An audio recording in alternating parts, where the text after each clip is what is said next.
سلامة فنوى ار-تي-في أب مكتال تركبو كبراتن كبرانن كم يتوعلو نلومي حموس 3 مجابيت فرق معلتن فرقان استدالو زينا وفتن وصان حزنا لكم كريم مالونا مكتالكم زعدم لو عم تخلي فلما عرستا زينا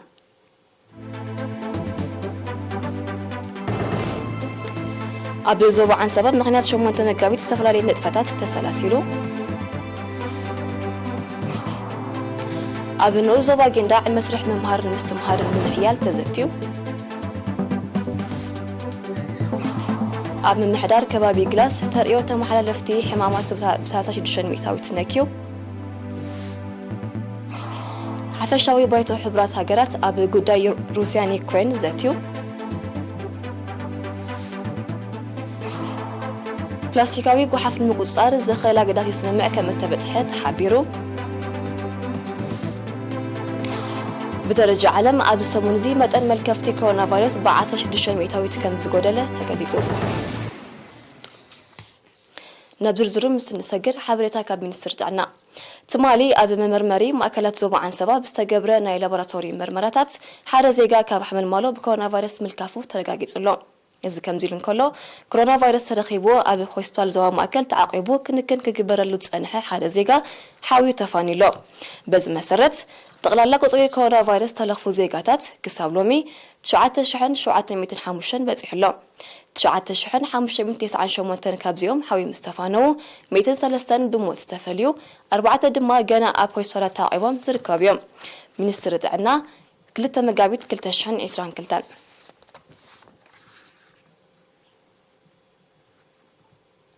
أبي زوبا عن سبا باقات أميشو منت مجابيت أهجراوي معلت دك أنستيو سمينارن وفراتات صريتن زت أقل نتفتات تسلاسلو حلافي جفر حمادي زوبا عن سبا ويزورو أمنا حسن أبي كوليج حرش حمل مالو أبزكايدتو سمينار بقعتن تصادفون دك أنستيو وحس معرينت هجراوي دحرتن معبالن مخانو أبستمسكرو المدرخ نسترجعت معري عدلات نبتج أبعت ربحنا مقيار أب كل مديات وداري بقعتن مدري بزل على كأية تلابيع بفلاي أبي كولجات زركبوا دك أنستيو نزقسمو فلتأتن مويان بعتب بمحز نمعرنتاوي تصادفوئن بمويات ودادرنت كانت أبارقو زيادة كتعتا أزخاخيرا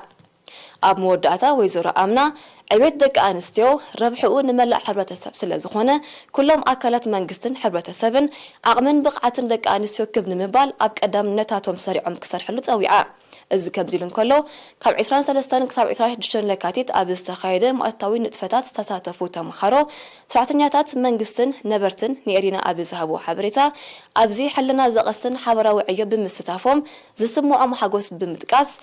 كم زي زعم نتفتات بقت سألن بودب أجوابن كعمم تمحتينا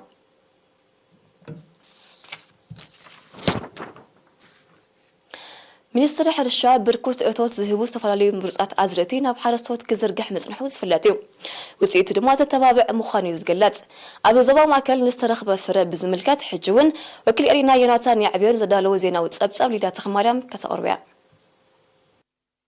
أبزوبا مأكل مس هاجراوي تكال مرمر حرشا بموهاد استسرحلو بتأتتاو مسكليمان حمدن هاجرنا زسامامعون بركوت أتوت زهبون مرزقات أزرتي تصبقو وتسيد كم ترخبو جنفر لمعات بغلي حبيروم وكيل حلافة جنفر أتو أبراهام رأيان يرينا بزحابو حبريتا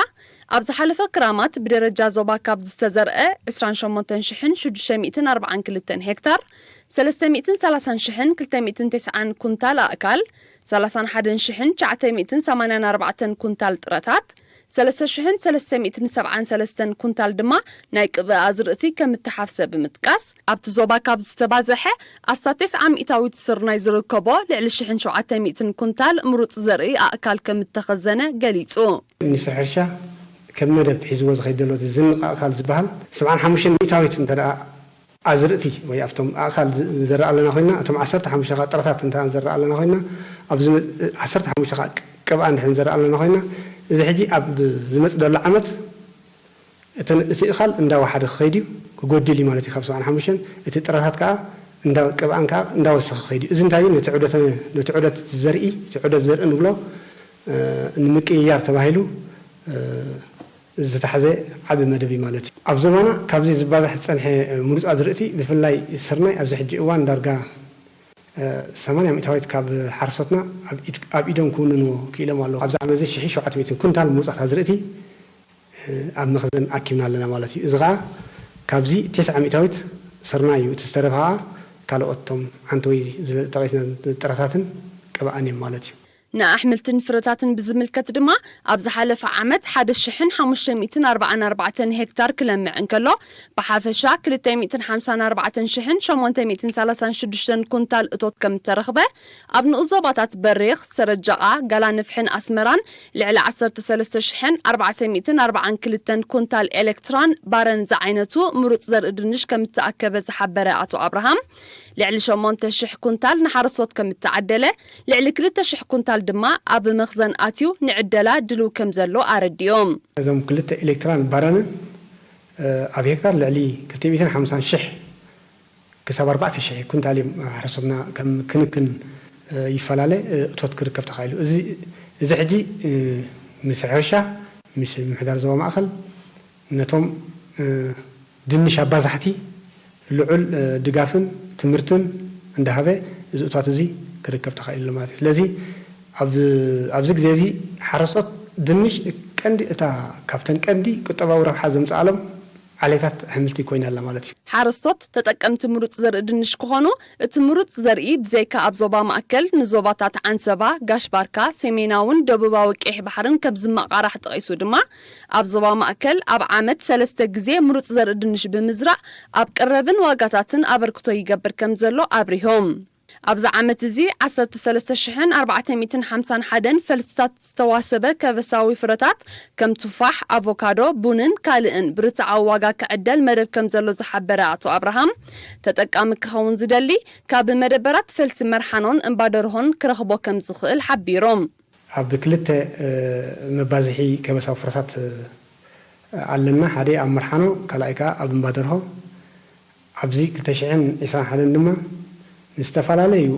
ኣገልግሎታት ንህዝቢ ንትካላት ንመንግስቲ ዝኸውን 13451 ኢና ኣተግቢርና እዚ ክረአ ከለካ ብሚታዊት ክረአ ከለካ 9 ሚታዊት ማለት እዩ ኣብ መወዳእታ ኣቶ አብርሃም ሓረስቶት ካብ ሳዕቤናት ባልዓትን ሕማማትን ንምድሓን ኣብ ቀረበኦም ካብ ዝርከቡ ሰብ ሞያ ሕርሻ ምኽሪ ክረኽቡ ብዘይኣፍልጦ በዓል ሞያ መድሃኒት ከይጥቀሙ ሚኒስትሪ ሕርሻ እኹል ቀረብ ምሩፅ ዘርኢ ድንሽ ኣኻዕቢቱ ስለ ዘሎ ድማ ሓረስቶት ምስ ወቕቲ ዝሳነ ዘርኢ ብምጡን ዋጋ ወሲዶም ክጥቀሙ ተላብዮም ኣብዚ ሕጂ እዋን ሚኒስትሪ ሕርሻ እኹል ዘርኢ ኣዝርእትን ድንሽን ኣብ መኽዘን ዓቂቡ ስለ ዘሎ ኣብ ወቕቱ ወቅቲ ኣሳኒም ብምጥን ዋጋ ክወስዱ ንመክር ማለት እዩ ኣብ ክንዲ ኣብ ጸሊም ዕዳጋ ዝተረኸበ ግዳይ ናይ ነጋዶን ዘይፈልጥዎ ዓልየትን ዝወስዱ እኹል ዘርኢ ስለ ዘለና ኣብ ሚኒስትሪ ሕርሻ መፅዮም ክወስዱ ንመክር ዝኾነ ኣፋውስ ካብ ጸሊም ዕዳጋ ክገዝኡ እውን ከም ዘይብሎም ንመክር ማለት እዩ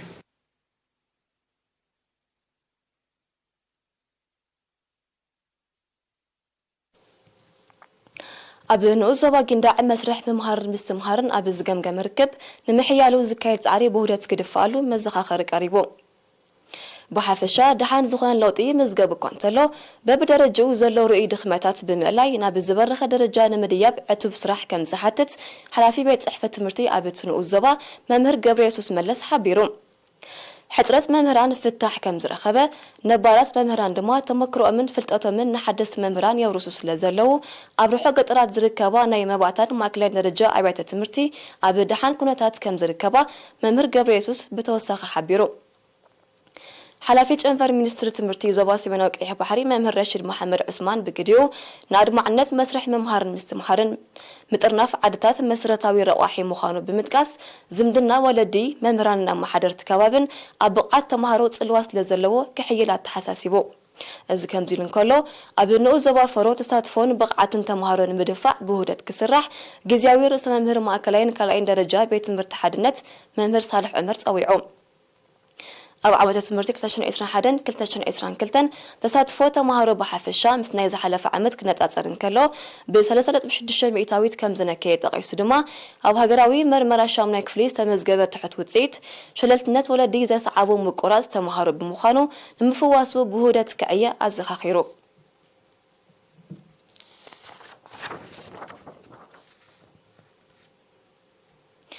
ኣብ ምምሕዳር ከባቢ ግላስ ንኡዘብ ሓጋዝ ሸፈነ ኮም ዝመርሖ ከባቢያዊ ጽሬት 94 ሚእታዊት ብምብጽሑ ተርእዮ ተመሓላለፍቲ ሕማማት ኣብ 2021 ብ36 ሚእታዊት ነኪዩ ሓላፊ መደበር ጥዕና ግላስ ተሓጋጋዚ ነርስ ዮናስ ሃብተ ማርያም ንኤሪና ኣብ ዝሃቡ ሓበሬታ ኣብ ምቁጽጻር ተመሓላለፍትን ዘይተመሓላለፍትን ሕማማት ብዝተኻየደ ጻዕሪ ምስ 2020 ብምንጽጻር ተርእዮ ውጽኣት ሰዓል ነድሪ ሳምቡእ ረኽሳ ኣፍን ጎሮሮን ከምኡውን ሕማም ቆርበትን ካልኦትን ከም ዘንቆልቆለ ገሊጹ ነቲ ካል ኣገልግሎታት ብዝብልከት ድማ ተሓጋጋዚ ነርስ ዮናስ ኣብ 2021 ሸፈነ ሕርሲ ኣብታ ትካል 60 ሚእታዊት ክንክን ቅድሚ እንድሕርን ሕርሲ 70 ሚእታዊት ክታበት ህጻናት ድማ 108 ሚእታዊት ከም ዝበጽሕ ብምሕባር መብዛሕትአን ነብሰ ጾራት ምስ መጻምተን ስለዝመጻን ዘድሊ ክንክን ስለዝረኽባን ኣብ ድሕነተንን ድሕነት ዕሸላትን ኣተባብዓ ውጽኢት ይርከብ ከም ዘሎ ኣብሪሆም ነበርቲ ኣብ ዝሃቡ ርእይቶ ኣብ ርእሰቲ ብቐረባ ዝረኽብዎ ዘለው ኣገልግሎት ብሰሙያ ጥዕናን ወከልቲ ጥዕና ዓደን ዝካየደሎም ጎስጓሳትን ኣሰምሮታትን ኣፍልጦም ኣብ ዘመናዊ ሕክምና ከም ዝበረኸ ሓቢሮም እታ ንምምሕዳራት ከባቢ ግላስ ኢዳምርን ኢንጨናቕን ኣገልግሎት እትህብ መደበር ጥዕና ኣገልግሎታት ላቦራቶሪ ክታበት ክንክን ቅድሚ እንድሕርን ሕርሲ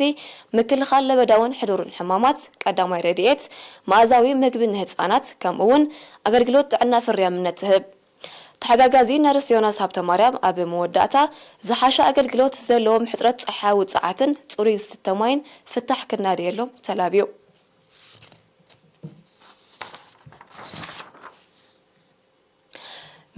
ሚኒስትሪ ንግድን ኢንዱስትሪን ዝነበረ ሓርበኛ እስጢፋኖስ ሃብተ ገብረ ማርያም ብኽልተ መጋሚን ኣብ መበል 76 ዓመት ዕድሜኡ ብሕማም ተሰዊዩ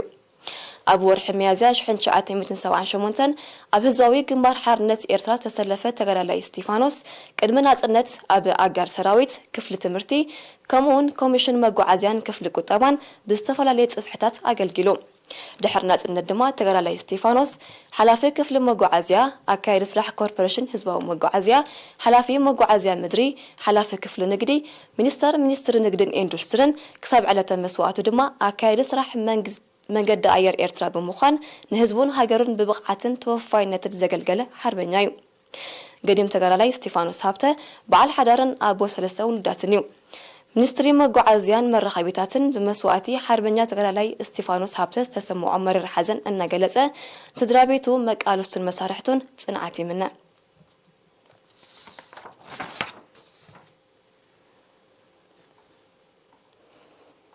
ዝስዕብ ሃገራዊ ዜና ምክታልኩም ክትቀጽሉ ደጊመ ብኽብሪ ይዕድም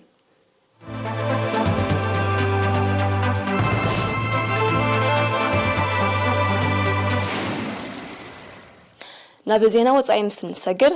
ትማሊ ክልተ መጋቢት ህጹጽ ኣኼባ ኣብ ጉዳይ ዩክሬን ዘቃንዐ ሓፈሻዊ ባይታ ሕብራት ሃገራት ሩስያ ተካይዶ ዘላ ወታደራዊ ወፍሪ ከተቋርጽን ሰራዊታ ክትስሕብን ውሳኔ ሕሊፉ ብዕብለላ ሃገራት ምዕራብ ወታደራዊ ወፍሪ ኪዳን ሰሜን አትላንቲክ ኔቶ ኣብ ሊብያ ወታደራዊ ወፍሪ ሕብራት መንግስታት ኣሜሪካ ኣብ ሶርያን ካልእ ከቢድ ሰብኣውን ንዋታውን ዕንወት ዘውረደን ኣህጉራዊ ምትፍናን ዘለዓዓለን ጉዳያት ህጹጽ ኣኼባ ካብ ምክያድ ዝተዓግተ ሓፈሻዊ ባይታ ሕብራት ሃገራት ድሕሪ 1957 ህጹጽ ኣኼባ ክካይድ ናይ ፈለማ ምዃኑ ተገሊጹ ንውሳነ ሓፈሻዊ ባይታ ሕብራት ሃገራት 141 ደገፍ ክረክብን ከሎ ቻይና እትርከበን 35 ሃገራት ድምፀን ካብ መሃብ ከም እተቆጠባ 5 ከም እተቃወመኦን ካልኦት 11 ሃገራት ድማ ከም ዘይተሳተፋ ተገሊጹ ቀዋሚ ልኡኽ ኤርትራ ኣብ ሕብራት ሃገራት ናይ ኤርትራ ተቃውሞ ድምፂ ኣብቲ ውሳነ ኣመልኪቱ ኣብ ዝሃቦ መግለጺ ኣብ መንጎ ሩስያን ዩክሬንን ተፈጢሩ ዘሎ ወታደራዊ ግጭት ንዓለም ብሓፈሻ ንኣህጉር ኤውሮጳ ድማ ብቐንዱ ከቢድ ፖለቲካዊ ቁጠባውን ጸጥታውን ጫሌዳ ዝፈጥር ምዃኑ ገሊጹ ውሳነ ኤርትራ ንሰላም ንዘለዋ ዘይትጸዓድ መትከል ዘመስግር ምዃኑ ዝሓበረ ቀዋሚ ልኡኽ ኤርትራ ኣብ ሕብራት ሃገራት ኤርትራ ንኣህጉራዊ ምትፍናን ዝዓርግን ኣብ ልዕሊ ሰላማውያን ሰባት ኣሉታዊ ጽልዋ ዘለዎን ንክልተኣዊ ጉዳይ ኣህጉራዊ መልክዕ ዘትሕዝ ቀጻሊ ጸለመን ቤናዊ እገዳታት ብመትከል ከም እተቃወሞ ኣስሚሩሉ እቲ ኣብ መንጎ ሩስያን ዩክሬንን ተበጊሱ ዘሎ መስኮት ዲፕሎማሲያዊ ምብሃል ክፉት ኮይኑ ክቐጽል ክልቲአን ሃገራት ድማ ኣብ ዝቐልጠፈ ብኩሎም ወገናት ተቐባልነት ኣብ ዝረክብን ንተወሊዑ ዘሎ ግጭት ብምቁራጽ ኣብቲ ዞባ ሰላም ንምስፋን ዝኽእል ስምምዕ ከበጽሓ ትጽቢት ኤርትራ ምዃኑ ፍሉይ ልኡኽ መንግስቲ ኤርትራ ኣብ ሕብራት ሃገራት ገሊጹ ውሳነ ሓፈሻዊ ባይቶ ሕብራት ሃገራት አጠቃላልን ቀያድን እንኳን ተዘይኮነ ፖለቲካዊ ሚዛን ከም ዝወሃቦ ይዝሕበር ቀዋሚ ልኡኽ ሩስያ ኣብ ሕብራት ሃገራት ቫዚሊን ቤንዚና ኣብ ዝሃቦ መግለጺ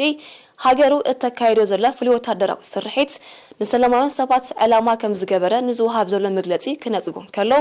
ውሳነ ሓፈሻዊ ባይቶ ሕብራት ሃገራት ነተወሰኸ ግጭት ዝደፋፍእ ምዃኑ ገሊጹ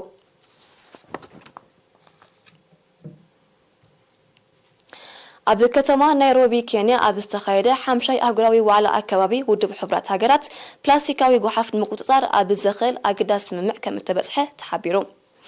ዋዕለኛታት ፕላስቲካዊ ጎሓፍ ንምክልኻል ዝኽእል ቀያዲ ሕጊ ኣብ 2024 ንምጽራቕ ኣብ ዝኽእል ስምምዕ ከም ዝበጽሑ ዝሓበሩ ጸብጻባት ታሪኻዊ ክብሉ ገሊጾሞ ኣብቲ ዋዕላ ወከልቲ ሃገራት ኣህጉራውያን ውድባትን ትካላትን ዝርከብዎም لعل 3400 بأكل لعل 1500 ድማ ብማንዛ ከም እተሳተፉ ተቃሊሑ ኣብቲ ዋዕላ ኣስተምህሮ ዝሃቡን መደረ ዘስምዑን ኪላታት ተዓውዲ ኣብ ሞያትን መሬትን ዝድርበ ፌስታላትን ካልእ ፍርያት ፕላስቲክን ኣብ ኣከባቢ ዘስዕቦ ዘሎ ብከላ ከቢድ ምዃኑ ብምሕባር ንኣከባቢ ዘይጎድእ ኣማራጺታት ንምዕባል ብዕቱብ ክስራሕ ጸዊዖም ኣብ ዝቐረበ ጸብጻብ ብዓለም ደረጃ ኣብ 1950 ኣስታት 2 ሚልዮን ቶን ዝነበረ ፍርያት ፕላስቲክ ኣብ 2017 ናብ ልዕሊ 348 ሚልዮን ቶን ከም ዝዓረገ ከም ሳዕቤኑ ድማ ዓመታዊ ልዕሊ 11 ሚልዮን ቶን ፕላስቲካዊ ጎሓፍ ጠንቂ በከላ ይኸውን ከም ዘሎ ተገሊጹ ኣብቲ ዋዕላ መጠን ትፋእ በከልቲ ጋዛት ብምንካይ ዓለማዊ ወዓይ ንምግታእ ሃገራት ብሓባር ክሰርሓውን መዘኻኸሪ ቀሪቡ ክሊማዊ ነውፂ በደረጃ ዓለም ዘውርዶ ኩሉ መርያዊ ክሳራታት እናዛየደ ይመጽእ ከም ዘሎ ጸብጻባት ይጠቕሱ ነጥፈታት ወዲ ሰብ ዝዓበየ ጠንቂ ክሊማዊ ነውፂ ምዃኑ ኪላታት ኣከባቢ ይሕብሩ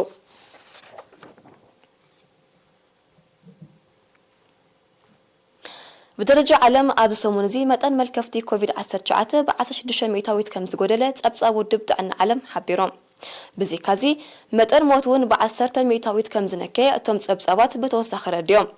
بمسرتهم تصبصابات متن موت اب افريقيا ب59 مئويت اب زوا دباوي مبرق اسيا ب18 مئويت اب اوروبا ب16 مئويت اب امريكا دما ب8 مئويت كم زغودله تفليطو ملكفتي كورونا فيروس اب زحلف قرب اورح مسملبع جرك اوميكرون بلعل نهري كم زوسخ يذكر بدرجه عالم متن ملكفتي كورونا فيروس لعلي 439 مليون موت كال علي 5.9 مليون بتيحلو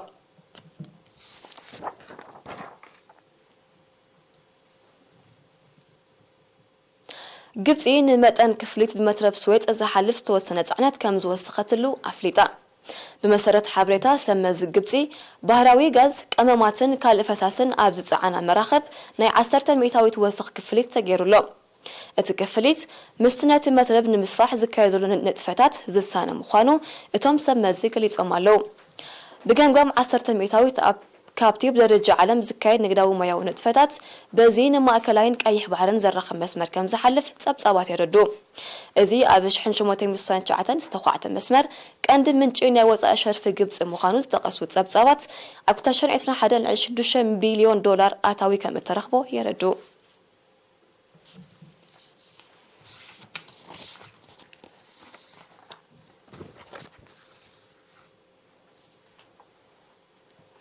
نيستعزنا نمززام أرستات خندقم